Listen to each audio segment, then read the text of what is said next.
خون ہے وہ ارزاں ہو جاتا ہے. نفرتیں بڑھ رہی ہیں, لوگوں کے اندر دوریاں پڑ رہی ہیں, ایک دوسرے کی شک کی نگاہ سے لوگ دیکھتے ہیں. آج کل سفر کرنا, عام حالات میں ادھر گھومنا مشکل ہو رہا ہے. کیوں؟ وہ لوگ جو اس دیش کے اندر مدتوں سے بڑی منصوبہ بند کوششیں کر کے یہاں تک پہنچے ہیں اور نفرتوں کی سیاست جو کر رہے ہیں, اس دیش کو کہاں لے جائیں گے؟ ہندو پریشان ہیں, سیکولر ذہن رکھنے والے جو غیر مسلم ہیں وہ پریشان ہیں. کیا علاج ہے اس کا؟ قرآن مجید تو رہتی دنیا تک کے مسائل حل کرنے کا اپنے اندر سبق رکھتا ہے, اس کا ضامن ہے. ہم مسلمان ہیں, نبی اکرم صلی اللہ علیہ وسلم کی امتی ہیں, ہماری ذمہ داری یہ بنتی ہے کہ ان نفرتوں کے ماحول میں ہم کیا کریں. نبی اکرم صلی اللہ علیہ وسلم کا جو ماحول تھا وہ کیسا تھا, اس سے ہم کو رہنمائی ملتی. ہم کو غیر مسلم بھائیوں سے روابط بڑھانے چاہیے. غیر مسلموں کے ذہنوں میں جو شکوک و شبہات ہیں, جو غلط فہمیاں ہیں, جو پروپیگنڈے ہیں, جو افواہیں ہیں, ملاقاتوں سے وہ صاف ہوں گی. مس انڈرسٹینڈنگز, غلط فہمیاں ملاقاتوں سے صاف ہوتی ہیں, بات کرنے سے صاف ہوتی ہیں. اور سب سے بڑی بات جو قرآن مجید نے کہی ہے وہ یہ کہ ہم ان کے کام آئیں. ہم برائی کا جواب بھلائی سے دیں, ہم برائی کا جواب اچھائی سے دیں.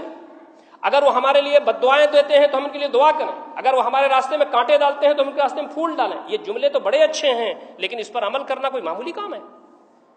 نبی اکرم صلی اللہ علیہ وسلم کو لوگ گالیاں دیتے تھے, برا بھلا کہتے تھے, آپ صلی اللہ علیہ وسلم کو لوگ پتھر مارتے تھے, اور آپ صلی اللہ علیہ وسلم کے ہاتھ دعاؤں کے لیے اٹھ جاتے تھے. یہ کوئی آسان کام نہیں ہے, یہ مشکل ترین کام ہے اس زمین پر, لیکن یہی وہ کام ہے جو اس دیش کو بچائے گا, اور یہی وہ کام ہے جو ہمیں جنت میں لے جائے گا.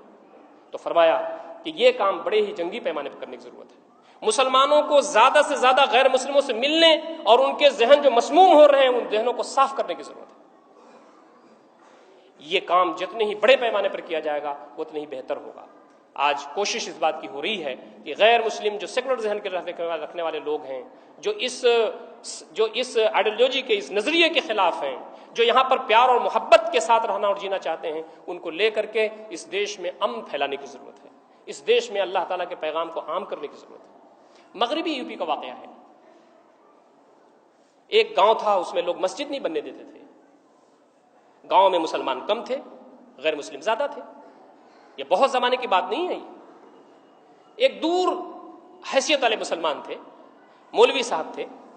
لوگ ان کے پاس گئے اور کہا کہ آ کر کے ہمارے پردھان جی کو سمجھا دیجئے جو غیر مسلم ہیں, مسجد نہیں بنانے دیتے. ہماری زمین ہے, ہماری جائیداد ہے, اس پر ہم نماز پڑھنا چاہتے ہیں, وہ کہتے ہیں مسجد نہیں بنانے.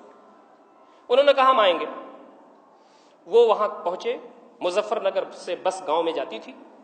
مظفر نگر کی اس بس میں وہ بیٹھے. صاحب اٹھے, انہوں نے کہا بیٹی یہاں بیٹھے. انہوں نے کہا نہیں چچا آپ بیٹھے. کہا نا تو بیٹھ, میں تو کیسے بھی چلا جاؤں گا, تیرے ساتھ بچہ ہے. بس رکی گاؤں پر, لوگ اترنے لگے. آپ کو معلوم ہے پورے بس میں اسی گاؤں کے لوگ تھے, باہر کے لوگ نہیں تھے. لڑکی نے کہا کہ مولوی صاحب ہمارے گھر چلیے. کہا کیوں؟ کہا نا آپ پہلے میرے گھر چلیے, چائے پیجیے, پھر آپ کو جہاں جانا جائیے. لڑکی کا اصرار اتنا ہوا کہ وہ مولوی صاحب گھر گئے, اس کے گھر گئے. اندر وہ گئی, باپ گھر میں موجود تھا. جلدی سے چائے جو کچھ بھی تھا وہ لائی. باپ نے پوچھا کیا معاملہ ہے, کس مولوی صاحب کو تم لے آئے؟ وہ باپ اصلاً وہ گھر پردھانی جی کا تھا. لڑکی نے بتایا کہ پوری بس بھری ہوئی تھی اور انہوں نے مجھے سیٹ دی.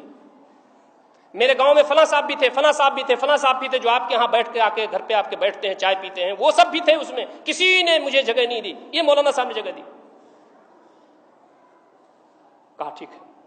باہر نکلے تو انہوں نے کہا مولوی صاحب کیا معاملہ ہے؟ کہا کہ آپ کے گاؤں میں سنا ہے کچھ مسلمان مسجد بنانا چاہتے ہیں اور یہاں کے پردھان جی اس کو روکتے ہیں, تو آپ جواب سنیے. اس آدمی نے کہا کہ مولانا صاحب آپ واپس جائیے, مسجد میں بنوا دوں گا, میں پردھان ہوں گا. وَلَا تَسْتَوِي الْحَسَنَةُ وَلَا السَّيِّئَةُ, برائی اور بھلائی برابر نہیں ہو سکتی. ادفع باللتی ہی احسن, جو بھلائی ہے اس سے دفاع کرو برائی کا. فَإِذَا الَّذِي بَيْنَكَ وَبَيْنَهُ عَدَاوَةٌ كَأَنَّهُ وَلِيٌّ حَمِيمٌ, تو دیکھو گے اس کے نتیجے میں تمہارے اور اس کے درمیان جو دشمنی ہے وہ جگری دوستی میں بدل جائے گی. یہ کرنے کے لیے کون تیار ہے ہم میں سے؟ ہندوستان کی زمین بہت ہی نرم ہے, بہت زیادہ اپریشیبل ہے. آپ کو سن کر کے حیرت ہوگی, ہندو مذہب پر تنقیدیں کی جاتی ہیں کبھی کبھی. غیر مسلموں کی جب سبھائیں ہوتی ہیں اس میں اسلام کا تعارف کیا جاتا ہے تو غیر مسلم مذہب پر تنقید بھی کی جاتی ہے اچھے الفاظ میں. وہ برا نہیں مانتے, وہ کہتے ہیں بالکل آپ صحیح کر رہے ہیں. اور آپ یہ لے کے کیوں بیٹھے تھے, پہلے سے کیوں نہیں بتایا آپ نے؟ اور پھر دوبارہ آپ کا اجتماع کب ہوگا, آپ کی باتیں کیا ہوگی؟ زمانہ بڑے غور سے سن رہا تھا, ہم ہی سو گئے داستاں کہتے کہتے. آج نہیں ہم اٹھیں گے, آج لوگوں کو ہم تیار نہیں کریں گے, تو یہ نفرت بڑھتی جائے گی, اور نفرت ہمارے گھروں کے اندر در